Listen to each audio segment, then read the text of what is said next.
کربلا ایک ایسا ریولوشن جس کی وجہ سے کئی بڑی گورنمنٹ تک الٹ گئی، جیسا کہ ایران اور سیریا۔ من به مادرهای فرزند از دست داده‌ام. لیکن آخر کربلا ہوئی کیسے اور کس طرح امام حسین کی شہادت سے یہ ریولوشن سٹارٹ ہوا، تو چلے جانتے ہیں۔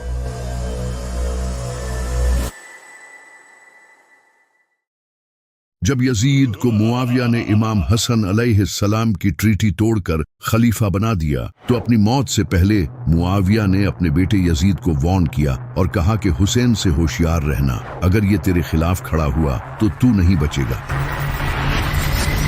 یزید یہ جان گیا تھا کہ حسین کی بیعت لینا سب سے امپورٹنٹ ہے، کیونکہ اگر حسین نے بیعت کر لی تو باقی بھی بیعت کر لیں گے۔ یزید ایک نمبر کا ظالم اور شرابی تھا، وہ یہ اچھے سے جانتا تھا کہ لوگ اس کی بیعت نہیں کریں گے، تو اس نے زبردستی تلوار کی نوک پر لوگوں سے بیعت لینا شروع کر دی۔ اس نے اپنے سارے گورنرز کو خط بھیجے اور کہا کہ وہ اس کے لیے زبردستی لوگوں سے بیعت لیں، تو اس کے گورنرز نے لوگوں کو مار پیٹ کے ان سے زبردستی بیعت لینا شروع کر دی۔ تبھی مدینہ کا گورنر ولید بن عتبہ نے امام حسین علیہ السلام کو رات کے وقت سیکریٹلی بلایا اور کہا کہ وہ یزید کی بیعت کر لیں، لیکن امام حسین علیہ السلام نے کہا کہ میں کبھی بھی یزید کی بیعت نہیں کروں گا۔ یہ کہہ کر امام حسین اسی رات اپنی فیملی کو لے کر مکہ چلے گئے، جہاں وہ کئی مہینوں تک رہے۔ جب امام حسین علیہ السلام مکہ میں تھے تو وہاں انہیں کوفے کے کئی لوگوں نے خط بھیجے اور کہا کہ ہمارا آپ کے سوائے کوئی امام نہیں، آپ ہمارے پاس آئیں، ہم آپ کا ساتھ دیں گے اور اس یزید کے خلاف لڑیں گے۔ تو امام حسین علیہ السلام نے مسلم بن عقیل کو کوفہ کی سچویشن کا جائزہ لینے کے لیے بھیجا۔ مسلم بن عقیل کوفہ پہنچے اور وہاں کے لوگوں نے ان کا اچھے سے ویلکم کیا اور 18,000 سے زیادہ لوگوں نے امام حسین کے ہاتھ پر بیعت کرنے کا وعدہ کیا۔ جب یزید کو یہ پتا چلا کہ میرے خلاف لوگ فوج کھڑی کرنے والے ہیں تو اس نے فوراً کوفہ کے گورنر نعمان بن بشیر کو ہٹا کر ان کی جگہ عبید اللہ بن زیاد کو گورنر بنا دیا تاکہ وہ وہاں جا کر اس موومنٹ کو ختم کر سکے۔ تو عبید اللہ بن زیاد بڑی ہی چالاکی سے رات کے اندھیرے میں امام حسین کی طرح کے کپڑے پہن کر اور اپنا منہ چھپا کر کوفہ میں انٹر ہوا۔ جب لوگوں نے اسے دیکھا تو انہیں لگا کہ امام حسین انہیں لیڈ کرنے آئے ہیں، لوگ خوشیاں منانے لگے اور اس کے ہاتھ چومنے لگے۔ اس وقت الیکٹریسٹی تو ہوتی نہیں تھی تو رات کے وقت کسی کو پتہ نہیں چلا۔ عبید اللہ بن زیاد کوفہ کے محل میں انٹر ہو گیا اور اگلے ہی دن اس نے اپنی اصلیت لوگوں کے سامنے ظاہر کر دی اور کہا کہ جو بھی حسین کا ساتھ دے گا اس کا انجام بہت برا ہوگا۔ اس نے مسلم بن عقیل کو بھی پکڑ لیا اور انہیں محل کی چھت سے پھینک کر شہید کر دیا، اور جو بھی لوگ امام حسین کا ساتھ دینے والے تھے ان میں سے کئی لوگوں کو شہید کر دیا اور کئی لوگوں کو جیلوں میں ڈال دیا۔ امام حسین علیہ السلام اس وقت تک کوفے کی طرف اپنی فیملی کے ساتھ نکل چکے تھے، کیونکہ وہ پچھلے 4 مہینوں سے مکہ میں ٹھہرے ہوئے تھے اور حج کے موقع پر کئی ہزار مسلمان آ کر انہیں فالو کرنے کا وعدہ کر رہے تھے۔ یزید کو جب یہ پتا چلا تو اس نے اپنے کچھ بندے احرام کی حالت میں امام حسین علیہ السلام کو شہید کرنے کے لیے بھیجے۔ جب امام حسین کو اس کا پتا چلا کہ یزید نے انہیں مارنے کے لیے جاسوس بھیجے ہیں تو انہوں نے مکہ چھوڑنے کا فیصلہ کیا اور جانے سے پہلے خطبہ دیا اور کہا کہ جو ہمارا ساتھ دے گا وہ شہید ہوگا اور جو پیچھے رہ جائے گا وہ کبھی بھی اس عظیم کامیابی کو حاصل نہیں کر سکے گا۔ یہ کہہ کر امام حسین علیہ السلام کوفے کی طرف روانہ ہو گئے، لیکن انہیں یہ نہیں پتا تھا کہ کوفہ میں عبید اللہ بن زیاد نے قبضہ کر لیا ہے۔ ان کے کئی ساتھیوں نے انہیں وہاں جانے سے منع بھی کیا، لیکن امام حسین علیہ السلام ٹوٹل 70 سے 80 لوگوں کے ساتھ کوفہ کی طرف روانہ ہو گئے۔ وہ کسی جنگ کے لیے نہیں جا رہے تھے بلکہ اپنی فیملی کے ساتھ کوفہ کے لوگوں سے ملنے جا رہے تھے۔ یہ عظیم قافلہ ریگستان میں اپنے سفر پر روانہ تھا کہ تبھی انہیں مسلم بن عقیل کی شہادت کی خبر ملی، جسے سن کر इनके कई साथियों का मोराल टूट गया और कुछ लोगों ने वापस जाने का सोचा। तो इमाम हुसैन अलैहिस्सलाम ने इन्हें कहा कि हम अल्लाह की तरफ से आए हैं और हमें इसी की तरफ लौट कर जाना है। हमें ये सफर पूरा करना है और मैं वापस नहीं मुड़ सकता। तो इसके बाद इनका काफिला वापस से कूफे की तरफ रवाना हो गया। तभी रास्ते में एक जगह जब काफिले ने क़याम किया तो इमाम हुसैन सो रहे थे। तभी उन्होंने ख्वाब में अपने नाना नबी सल्लल्लाहु अलैहि वसल्लम को देखा। आपने इमाम हुसैन अलैहिस्सलाम को फरमाया, ए हुसैन आगे बढ़ो, अल्लाह तुम्हें शहीद देखना चाहता है। तो इमाम हुसैन अलैहिस्सलाम ख्वाब से उठे और आपने अपने साथियों से ये ख्वाब शेयर किया और उन्हें कहा कि जो वापस जाना चाहते हैं वो चले जाएं, क्योंकि अब जो मेरे साथ रहेगा वो मारा जाएगा। कुछ लोग छोड़ गए लेकिन बाकी इनके साथ रहे। तो काफिला फिर से अपनी मंजिल की तरफ रवाना हो गया। तभी रास्ते में इन्हें एक और काफिला दिखाई दिया जो कि ज़ुहैर बिन कैन का काफिला था। इनकी मुलाकात इमाम हुसैन से हुई। इस मुलाकात के बाद ज़ुहैर बिन कैन ने अपनी बीवी को तलाक दे दी और कहा कि तुम बाकी सबके साथ जाओ, क्योंकि मैं अब इमाम हुसैन अलैहिस्सलाम के साथ अपनी जान दूंगा। वहीं दूसरी तरफ यजीद को यह पता चल चुका था कि इमाम हुसैन कूफा की तरफ रवाना हो चुके हैं। तो इस नापाक ने हुर बिन यजीद को 1000 के लश्कर के साथ इमाम हुसैन अलैहिस्सलाम के काफिले की तरफ भेजा। हुर बिन यजीद ने अपने लश्कर के साथ इमाम हुसैन के काफिले को रास्ते में ही एक जगह दरियाए फुरात के किनारे रेगिस्तान में रोक लिया। इमाम हुसैन ने अपने साथियों से पूछा कि ये कौन सी जगह है, तो उन्होंने बताया कि ये करबला है। इमाम हुसैन अलैहिस्सलाम की आंखों में आंसू आ गए और आपने फरमाया, यही वो जगह है जहां हमारा खून बहाया जाएगा। इमाम हुसैन अलैहिस्सलाम ने हुक्म दिया कि यहीं खैमे गाड़ दो, अब हम आगे नहीं बढ़ेंगे। ये वही जगह थी जहां से जब इमाम अली अलैहिस्सलाम जंगे सफीन से वापसी लौट रहे थे तो आपने यहाँ रुक कर फरमाया था, ऐ हुसैन, उस दिन सब्र करना जिस दिन तुम्हारा बाप तुम्हारी मदद के लिए तुम्हारे पास नहीं होगा। तुम करबला की जमीन पर सब्र करना, क्योंकि वहां तुम्हें अकेले मौत का सामना करना पड़ेगा। तो जब 2 मुहर्रम के दिन इमाम हुसैन अलैहिस्सलाम के साथियों ने करबला में खैमे लगा लिए तो इसी वक्त यजीद ने 4000 के लश्कर के साथ अमर बिन साद को हुर बिन यजीद की फौज ज्वाइन करने भेजा। इससे हुर बिन यजीद की फौज और ज्यादा बढ़ गई। इसके अलावा भी अमर बिन साद यजीद से और ज्यादा लश्कर मंगवाने लगा, जिसके बाद इसकी फौज 1000 से 30,000 हो गई। वहीं दूसरी तरफ इमाम हुसैन के साथ इनके सिर्फ 70 साथी थे। लेकिन आखिर क्यों अमर बिन साद इतनी ज्यादा फौज मंगवा रहा था जबकि सामने सिर्फ 70 थे और इनमें से भी कई बच्चे और औरतें थीं? इसकी वजह ये थी कि इन 70 लोगों में एक इंसान था जिसका नाम था अब्बास। ये इमाम अली अलैहिस्सलाम के बेटे और इमाम हुसैन अलैहिस्सलाम के भाई थे। ये इतने बहादुर थे कि जब ये जंग में लड़ते थे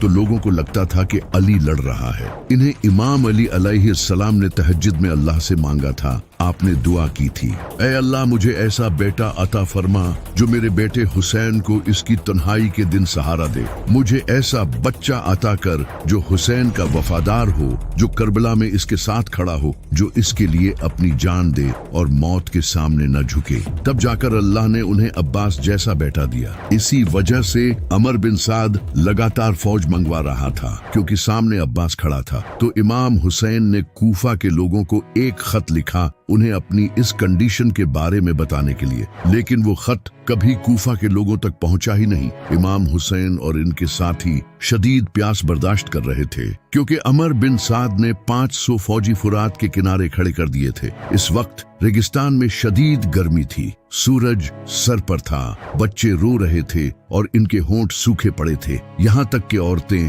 प्यास की शिद्दत से बेहोश हो रही थी। प्यास की वजह से इमाम हुसैन के साथी कमजोर हो रहे थे, लेकिन इनका जज्बा मजबूत था। इमाम हुसैन अलैहिस्सलाम के एक बेटे इमाम ज़ैनुलाब्दीन अलैहिस्सलाम पहले ही बीमार थे। बीबी सकीना इमाम हुसैन के पास आकर बार बार पूछ रही थी कि बाबा पानी कहाँ है। इमाम हुसैन अलैहिस्सलाम ने दुश्मनों को पैगाम भेजा कि अगर तुम्हें मुझसे दुश्मनी है तो इन बच्चों और औरतों को तो पानी पीने दो, इनका क्या कसूर है। लेकिन उनका आगे से जवाब आया कि हमें उबैदुल्लाह बिन ज़ियाद ने सख्त ऑर्डर दिया है कि इन्हें एक बूंद भी पानी नहीं देना। अगले दिन 8 मुहर्रम को इमाम हुसैन अलैहिस्सलाम ने अमर बिन साद से निगोशिएशंस करने की कोशिश की, लेकिन इनकी एक ही डिमांड थी कि यजीद की बैत करो, जो कि इमाम हुसैन कभी करने को तैयार नहीं थे। प्यास की वजह से दिल की धड़कन तेजी से बढ़ रही थी, खून गाढ़ा होने की वजह से बॉडी को पंप करने में मुश्किल हो रही थी,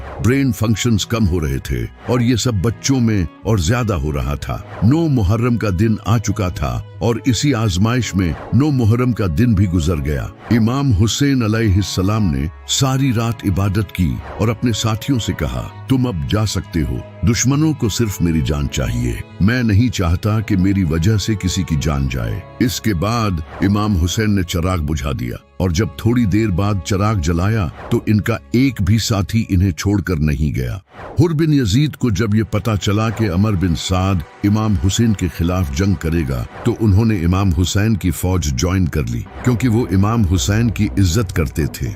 इसके बाद 10 मुहर्रम का सूरज चढ़ा। इमाम हुसैन अलैहिस्सलाम यजीद की फौज के सामने आए और कहा, ऐ लोगो, गौर करो कि मैं कौन हूँ। क्या मैं तुम्हारे नबी का बेटा नहीं हूँ? क्या तुम मुझे सिर्फ इसलिए कत्ल करना चाहते हो कि मैंने यजीद की बैत करने से इनकार कर दिया? लेकिन दुश्मन खामोश रहे तो इमाम हुसैन ने अपनी फौज को तैयार किया और 3 हिस्सों में डिवाइड किया। एक हिस्सा राइट में था, एक लेफ्ट में और एक हिस्सा सेंटर में था, जिसे हजरत अब्बास लीड कर रहे थे, जबकि यजीद की आर्मी इनके चारों तरफ थी। तो फज्र की नमाज के बाद जंग शुरू हुई।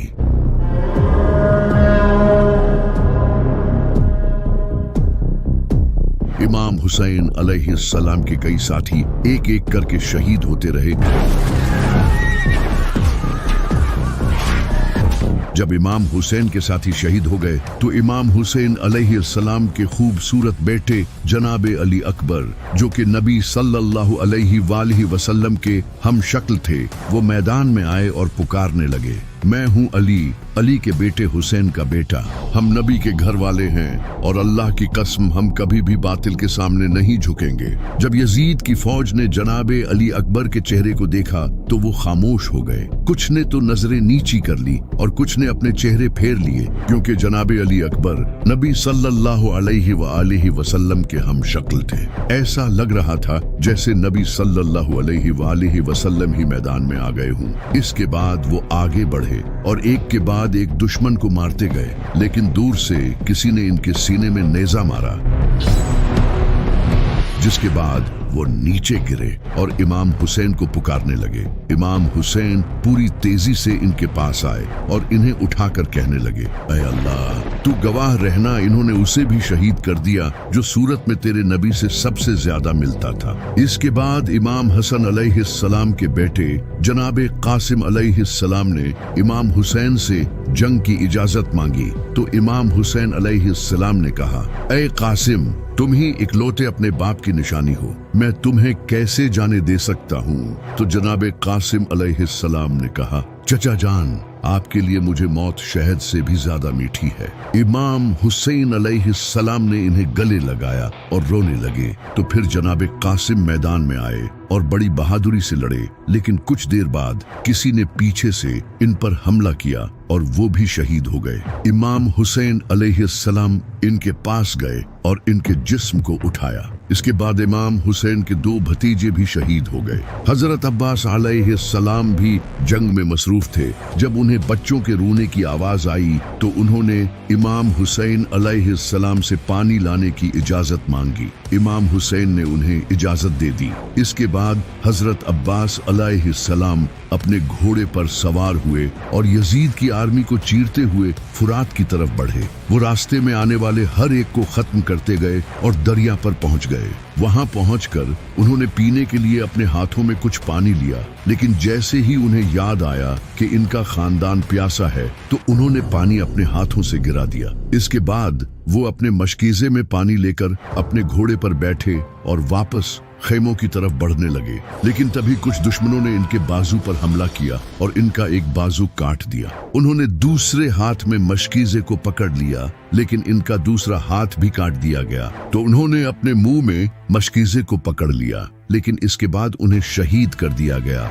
इमाम हुसैन हजरत अब्बास की तरफ बढ़े तो उन्होंने कहा, भाई मुझे माफ करना, मैं आपके लिए पानी नहीं ला सका, और ये कहकर वो भी शहीद हो गए। इमाम हुसैन अलैहिस्सलाम इनकी इस शहादत से टूट चुके थे।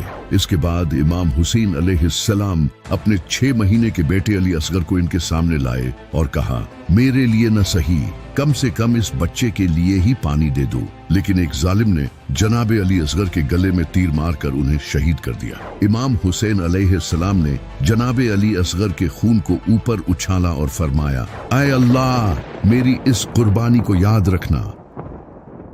अब इमाम हुसैन के सारे साथी शहीद हो चुके थे और वो अकेले रह गए थे। इनके जिस्म पर कई जख्म थे और वो भी लड़कर थक चुके थे। ऊपर से प्यास की शिद्दत से जहां एक नॉर्मल इंसान के लिए हिलना तक मुमकिन नहीं होता, वो दुश्मनों के सामने डटकर खड़े थे। इमाम हुसैन अपनी फैमिली के पास गए, उन्हें अलविदा कहा और कूफा के लोगों को आखिरी खत लिखा और कहा, तुमने मुझे खत भेजकर बुलाया था, लेकिन अब तुम अपने वादे से फिर चुके हो। अब इंशाअल्लाह क़यामत के दिन मुलाकात होगी। इसके बाद वो अपने घोड़े जुल्जनाह पर सवार होकर हाथ में जुल्फिकार लिए मैदान में आए। इनके सामने हजारों का लश्कर था और वो अकेले थे, लेकिन हार मानने के लिए तैयार नहीं थे।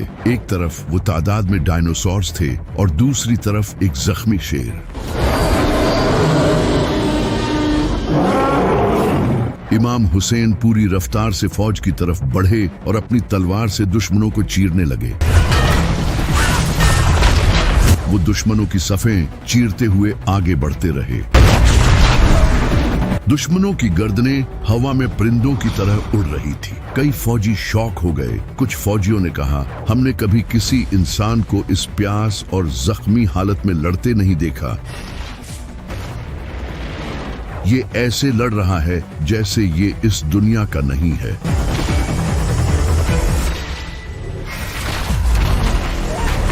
यजीद की फौज के कई कमांडर्स ने एक साथ हमला करने का कहा, लेकिन कोई भी इमाम हुसैन को फेस करने के लिए तैयार नहीं था। 10 फौजी एक साथ इमाम हुसैन अलैहिस्सलाम से लड़ने आते, लेकिन फिर भी वो इनका मुकाबला नहीं कर पा रहे थे। ऐसा लग रहा था जैसे अली खुद जुल्फिकार लेकर मैदान में लड़ रहे हों।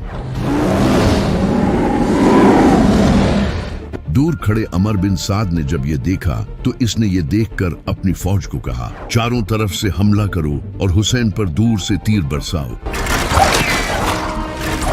जब इमाम हुसैन पर हजारों तीर बरसे तो वो खुद को बचा न सके और इनका पूरा जिस्म तीरों से भर गया। इमाम हुसैन अलैहिस्सलाम अपने घोड़े से गिरे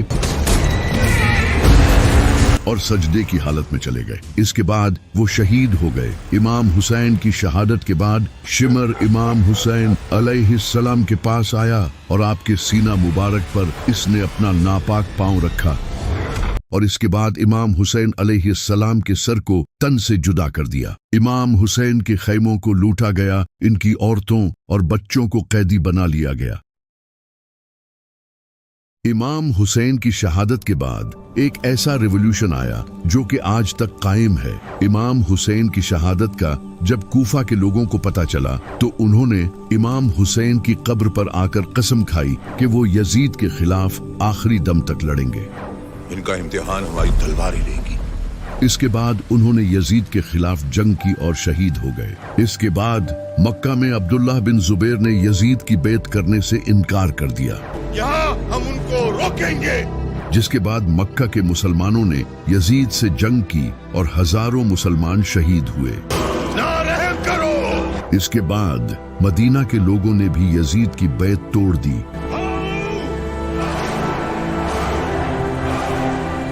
جب انہیں امام حسین علیہ السلام کی شہادت کا پتہ چلا اور انہوں نے بھی یزید کے خلاف جنگ کی اور ہزاروں لوگ شہید ہو گئے، ان کے کئی سالوں بعد کالے جھنڈوں کے ساتھ عباسی کھڑے ہوئے اور انہوں نے بنو امیہ کی اس ظالم حکومت کو ختم کر دیا۔ امام حسین کے خون سے ایک ایسا ریولوشن شروع ہو چکا تھا جو ان کی شہادت کے صدیوں بعد تک جاری رہا۔ جیسا کہ 1979 ایران میں انقلاب آنے سے پہلے وہاں شاہ محمد رضا پہلوی کی حکومت تھی جو کہ ویسٹرن کنٹریز کا غلام بنا ہوا تھا، جیسا کہ اسرائیل اور امریکہ آج جہاں ایران ان کا سب سے بڑا دشمن ہے، وہیں ایک ٹائم ایسا بھی تھا جب ایران کے ان کے ساتھ کافی اچھے ریلیشنز تھے۔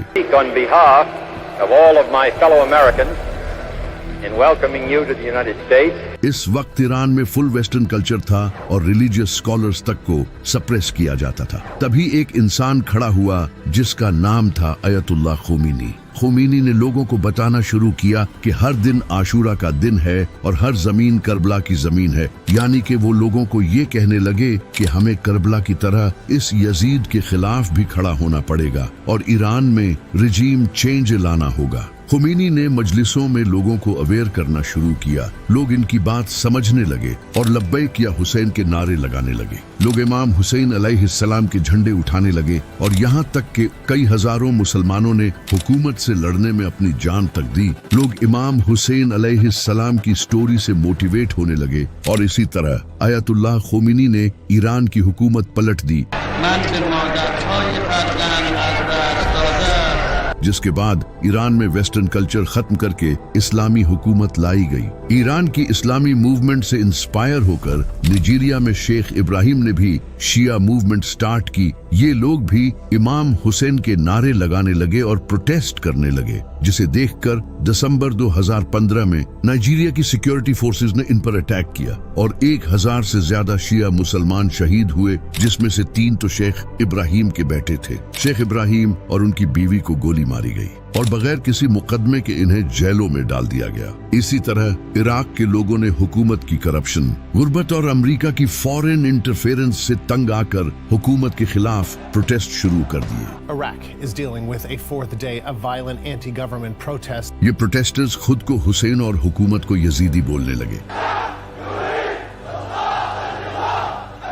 100 سے زیادہ لوگوں نے اپنی جان دی 5 Iraqis died in clashes between police and anti-government protesters in اور ہزاروں لوگ زخمی ہوئے۔ کئی لوگوں کو سنائپرز کے ذریعے مارا گیا اور ان پروٹیسٹرز کے کیمپس تک جلائے گئے، ایگزیکٹلی جس طرح امام حسین کے خیمے جلائے گئے تھے۔ اسی سال لبنان کے لوگوں نے حکومت کی کرپشن اور سیاسی نظام سے تنگ آ کر حکومت کے خلاف پروٹیسٹ کیے۔ لوگ خود کو حسینی کہنے لگے اور کالے جھنڈے اٹھا کر پروٹیسٹ کرنے لگے۔ ان پروٹیسٹرز پر بھی گورنمنٹ نے ٹیئر گیس چھوڑی اور کئی لوگوں کو اریسٹ بھی کیا گیا، لیکن اس پروٹیسٹ کے 2 ہفتے بعد ان کے پرائم منسٹر سعد حریری نے ریزائن کر دیا۔ توجه إليكم بهذا الخطاب اسی طرح 2011 میں بحرینی پروٹیسٹ ہوئے جب بحرین میں شیعہ میجورٹی پر سنی حکومت تھی اور شیعہ کو اپریس کیا جا رہا تھا، تو انہوں نے بھی پروٹیسٹ شروع کر دیے۔ ان کے علاوہ 2020 میں انڈین پروٹیسٹ، اسی سال بلیک لائیوز میٹر پروٹیسٹ اور پاکستان میں بھی پروٹیسٹ کیے گئے ہیں،